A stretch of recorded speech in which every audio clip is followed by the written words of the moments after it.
नमस्कार। SSC English world में आपका स्वागत है। आपने पार्ट्स ऑफ स्पीच अवश्य ही पढ़ा होगा, लेकिन आज हम लोग पार्ट्स ऑफ स्पीच को बिल्कुल आसान भाषा में समझने वाले हैं। पार्ट्स ऑफ स्पीच क्या होता है, इसके अंदर क्या क्या आता है और इसका महत्व क्या है। चलिए सबसे पहले देखते हैं कि पार्ट्स ऑफ स्पीच क्या होता है। देखिए, आपने कभी न कभी कोई घर बनते हुए जरूर देखा होगा। जब आप घर बनाना शुरू करते हैं तो उसमें कई चीजें लगते हैं, जैसे ईंट, सीमेंट, बालू। उसी प्रकार एक बाइक को देख लें, उसमें कई चीजें होती है, जैसे टायर, हैंडल, सीट इत्यादि। इन सभी को जोड़ के उसे तैयार किया जाता है। हमारी बॉडी को ही ले लें, 206 हड्डियों को जोड़कर हमारा बॉडी तैयार होता है। तो मूल रूप से आप देखेंगे कि दुनिया में जितनी भी चीज है उन सभी को कई टुकड़ों को जोड़कर तैयार किया जाता है। यानी उसके अंदर कई टुकड़े यानी कि पार्ट्स रहते हैं, फिर चाहे वो घर हो, बाइक हो या हमारा शरीर हो। तो जिस प्रकार से किसी भी चीज को कई टुकड़ों को जोड़कर तैयार किया जाता है, ठीक उसी प्रकार से किसी भी भाषा को तैयार करने में कई टुकड़े लगते हैं, तभी एक भाषा तैयार होता है। हम लोग इंग्लिश लैंग्वेज की बात करें तो इंग्लिश भाषा भी कई टुकड़ों को जोड़कर तैयार किया गया है। इन्हीं टुकड़ों को हम लोग इंग्लिश में पार्ट्स कहते हैं और इन्हीं पार्ट्स की मदद से इंग्लिश लैंग्वेज तैयार किया गया है। तो आपको भी इन पार्ट्स को जानना ही होगा, सिर्फ तभी आप इंग्लिश को अच्छे से समझ पाएंगे, अन्यथा नहीं। क्यों? क्योंकि पार्ट्स से ही लैंग्वेज या हर चीज तैयार होता है। अब देखते हैं कि इंग्लिश में पार्ट्स की कुल संख्या कितनी है। जैसा कि आप जानते ही होंगे कि इन पार्ट्स की कुल संख्या 8 है, जो इस प्रकार है। अभी आप स्क्रीन पे देख पा रहे होंगे पार्ट्स ऑफ स्पीच, इनकी कुल संख्या, यानी ये 8 पार्ट्स जो आपको सामने दिख रहे हैं, यही वो पार्ट्स हैं। Noun, pronoun, adjective, verb, adverb, preposition, conjunction और इंटरजेक्शन। यही वो 8 पार्ट्स हैं जिनकी मदद से इंग्लिश भाषा को तैयार किया गया है और जिन्हें आपको काफी अच्छे से समझना है। अब तक आप पार्ट्स ऑफ स्पीच में पार्ट्स के महत्व को समझ गए होंगे, पार्ट्स के मतलब को समझ गए होंगे।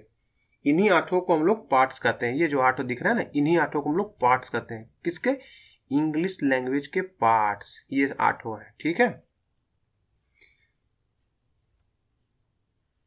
पार्ट्स यानी जिनकी मदद से इंग्लिश लैंग्वेज को तैयार करते हैं।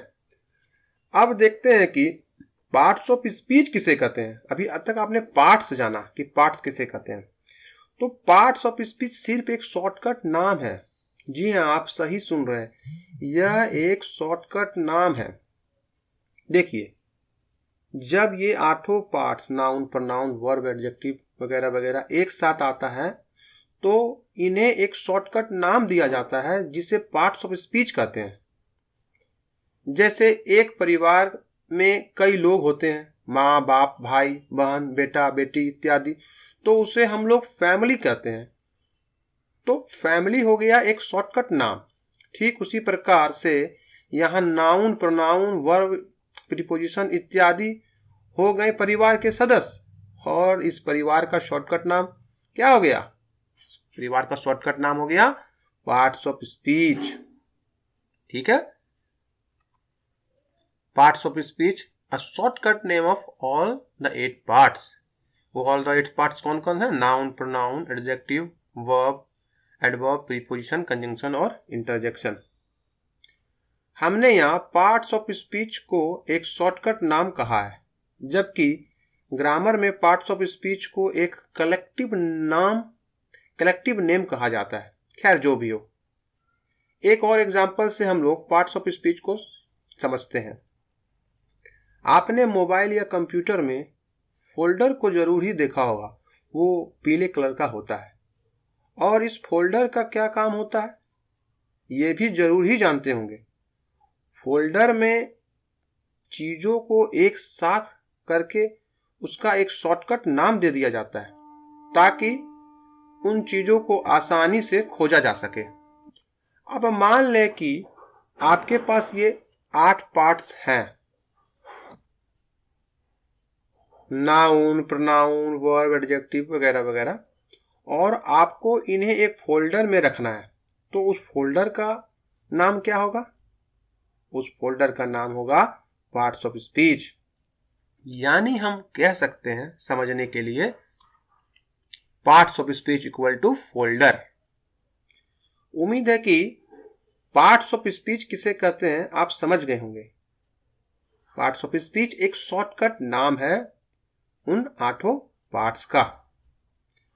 वीडियो को जल्दी से लाइक कर दीजिए और यदि आपने चैनल को सब्सक्राइब नहीं किया है तो सब्सक्राइब जरूर से ही कर लें। साथ ही साथ बेल नोटिफिकेशन को भी क्लिक करना ना भूलें ताकि आपको सभी नोटिफिकेशन समय पे मिल पाए। आप इसे इस तरह से भी समझ सकते हैं कि देखिए यहाँ हमने लिखा है नाउन, प्रोनाउन, वर्ब, ये 8 पार्ट्स को लिखा है। ये 8 पार्ट्स है और इसका एक कलेक्टिव नाम, एक शॉर्टकट नाम है पार्ट्स ऑफ स्पीच। तो आप इस चित्र की मदद से भी समझ सकते हैं कि पार्ट्स ऑफ स्पीच क्या है। इनका एक सामूहिक नाम है। ये 8 फैमिली के सदस्य हैं, मानो कि भाई बहन, माँ बाप, और इन सबों को हम लोग फैमिली के रूप में देख रहे हैं। इस फैमिली का नाम क्या है? Parts of speech. ठीक है। और पार्ट्स क्या होता है? तो ये तो मैंने पहले ही बता दिया है कि भाषा के कई पार्ट्स, कोई भी भाषा कई पार्ट्स को मिला के बनाया जाता है। ठीक उसी प्रकार से इंग्लिश भाषा भी कई पार्ट्स को मिलाकर बनाया गया है और इन पार्ट्स की कुल संख्या 8 है। आप इंग्लिश में कुछ भी पढ़ते हैं, लिखते हैं, वे सभी इन 8 पार्ट्स ऑफ स्पीच से ही बना होता है। जैसे कुछ एग्जांपल्स देखते हैं। हमने यहाँ एक एग्जांपल लिखा है, दिस इज वाटर। ये एक वाक्य है, इसमें 3 टुकड़े हैं, 3 पार्ट्स हैं। तो क्या है? एक तो दिस है जो कि प्रोनाउन है, इज वर्ब और वाटर नाउन है। तो आप देख सकते हैं कि एक वाक्य को हमने बनाया है जिसमें हमने 3 पार्ट्स का मदद लिया है। यहां हमने एक और एग्जांपल लिया है, Rama is with you and they are very happy. तो यहां पे मैंने चूंकि कहा है कि जितने भी वर्ड्स हैं इंग्लिश में सभी वो पार्ट्स ऑफ स्पीच के अंदर ही आएंगे और इन्हीं की मदद से हम लोग वाक्य बनाएंगे। तो देखिए यहाँ पे रमा क्या है? रमा नाउन है, इज वर्ब है, विथ प्रीपोजिशन है, यू प्रोनाउन है एंड कंजंक्शन है, दे प्रोनाउन है, आर वर्ब है, वेरी एडवर्ब है और हैप्पी एडजेक्टिव है।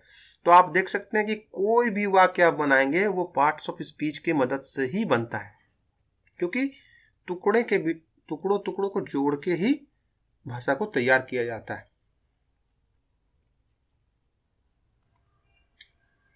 आज इतना ही है। आज हम लोगों ने देखा पार्ट्स ऑफ स्पीच को बिल्कुल एक आसान तरीके से कि पार्ट्स ऑफ स्पीच किसे कहते हैं। अब हम लोग अगले क्लास में देखेंगे कि ये सभी पार्ट्स यानी नाउन, प्रोनाउन, वर्ब, एडजेक्टिव इत्यादि क्या होते हैं। साथ ही पार्ट्स ऑफ स्पीच का महत्व क्या है और इसकी पावर के बारे में जानेंगे। वीडियो को देखने के लिए आप सबों का बहुत बहुत धन्यवाद।